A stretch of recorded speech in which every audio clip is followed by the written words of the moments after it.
Assalamualaikum warahmatullahi wabarakatuh.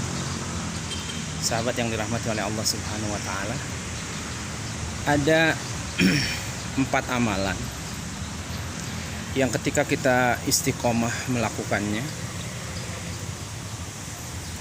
maka ketika kita wafat, insya Allah surga sudah menanti kita. Amalan yang pertama adalah al-muhafazah ala salawatil maktubah, yaitu ketika kita mampu menjaga sholat 5 waktu kita dengan baik. Karena amalan yang paling pertama akan dihisab oleh Allah Subhanahu wa taala pada hari kiamat adalah sholat kita. Fa in qubila salatuhu qubila sairu amalihi. Karena kalau sholat kita diterima oleh Allah Subhanahu wa taala, maka seluruh amal soleh kita pun diterima oleh Allah Subhanahu wa taala.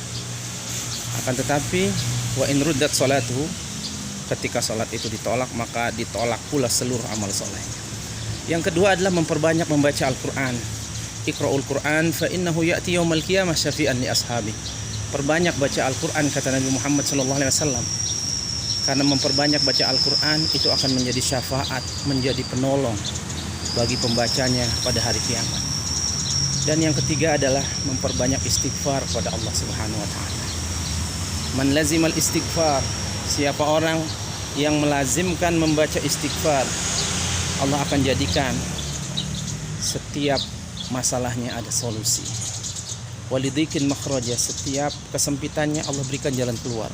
Dan yang istimewa adalah Allah berikan rizki dari jalan yang tidak pernah disangka-sangka. Dan yang terakhir, sahabat yang dirahmati oleh Allah Subhanahu wa taala, alla yazlim ahadan.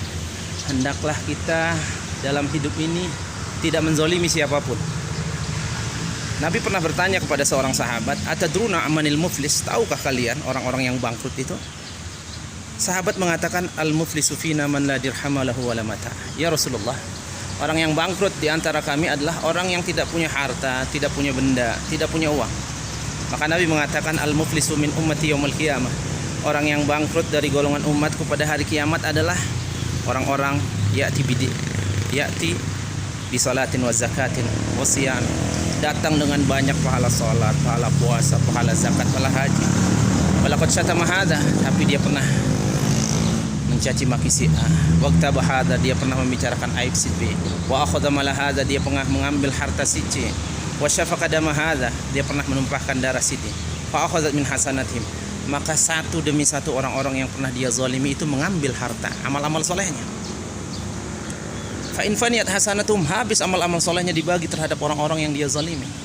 Turihat min khotoyahum, maka kemudian dosa orang-orang yang dizalimi itu ditimpakan kepada dia. Summa turihat ilan nar, kemudian orang ini dicampakkan oleh Allah Subhanahu wa taala ke dalam neraka. Ialah orang-orang yang bangkrut.